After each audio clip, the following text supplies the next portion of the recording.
আজকের যে আলোচনা সেটা হচ্ছে প্র্যাকটিস কিভাবে করব তার বিষয়।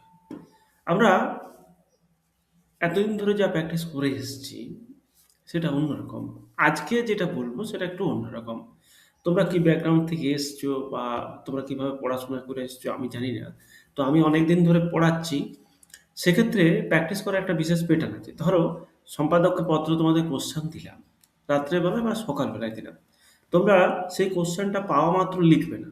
সকালবেলায় কোশ্চেনটা একবার দেখলে, দেখার পরে মনে, মনে ভাববে যে এই বিষয়ে আমি কতগুলো পয়েন্ট দিতে পারি। সকালবেলায় ভাবা হলো ৫ মিনিট সময় লাগবে টোটাল। ৫ মিনিট পরে ৫ মিনিটের মধ্যেই তোমার ওই পয়েন্টগুলো বেরিয়ে যাবে। যটাই হোক ৪টে ৫টে যটাই হোক হয়ে গেল। আবার একবার দুপুরবেলায় ভাববে যে আমার একটা কোশ্চেন আছে, সেই কোশ্চেনের বিষয়ে আমি কতগুলো পয়েন্ট বলতে পারি বা লিখতে পারি। তারপরে বিকেলবেলায় আবার ভাববে একবার যে একটা কোশ্চেন আমার কাছে আছে, তাহলে এই বিষয়ে আমি সকালে এবং দুপুরে এতগুলো পয়েন্ট পেয়েছি। আর এটার বিষয়ে কি, কি মানে লেখা যেতে পারে বা এই বিষয়ে একটু ভাবতে হবে। দেখতে হবে যে এই বিষয়টা নিয়ে আর কি বলা যেতে পারে। তারপর সন্ধ্যাবেলা। সন্ধ্যাবেলায় আমার তো দেখো সকাল দুপুর মোটামুটি বিকাল অবধি যতগুলো পয়েন্ট আমাদের আস্তে, আস্তে মাথায় থেকে যাবে, সেটা রাত্রেবেলায় আমরা লিখবো। পুরোপুরি লিখবো। যে উম কতগুলো আমাদের পয়েন্ট আসছে সেটা একবার দেখে নিতে হবে, হ্যাঁ? তারপরে রাত্রেবেলায় আমরা পুরোপুরি লিখবো। এবারে ১ম লিখতে অসুবিধা হবে। ঠিক হয়ে যাবে যখন ক্লাসে দেখাবো যে তোমরা কিভাবে লিখবে, সেগুলো পরপর দেখাবো। এভাবে তোমাকে ১ মাস লিখতে হবে। ঠিক ১ মাস পরে আমরা যে মকটা করব সেটা কিন্তু এমনিভাবে হবে না। তখন ইনস্ট্যান্ট মক হবে। মানে ধরো আমি কোয়েশ্চেন দিলাম ১০ টার সময়। এবার প্রত্যেকদিনই কি হবে যে সপ্তাহে যে দুটো মক আছে রাত্রিবেলায় রাত্রি ১০ টা থেকে শুরু হবে। রাত্রি ১০ টায় তোমায় কোয়েশ্চেন দিয়ে দিলাম। তুমি সময় পাবে ২০ মিনিট। সেই ২০ মিনিটের মধ্যে ১০ টা ২৫ এর মধ্যে তোমাকে পিডিএফ করে খাতাটা আমাকে দিয়ে দিতে হবে। তারপরে আমি খাতা প্রিন্ট করে খাতা চেক করে তোমাদের পাঠাবো। এই ঠিক ১ মাস পরে আমরা ইনস্ট্যান্ট মক শুরু করব। আগে ভাবনাটা বাড়াও, না ভাবলে লেখা হবে না। আর তুমি যেটা ভাববে সেটা তুমি লিখতে পারবে। আগে ১ম কথা হচ্ছে ভাবনাটা বাড়াও। আর ঠিক ১ মাস পরে আমরা ইনস্ট্যান্ট মক শুরু করব।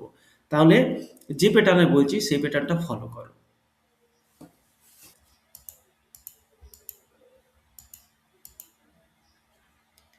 আমরা লিখব কেমনভাবে দেখো।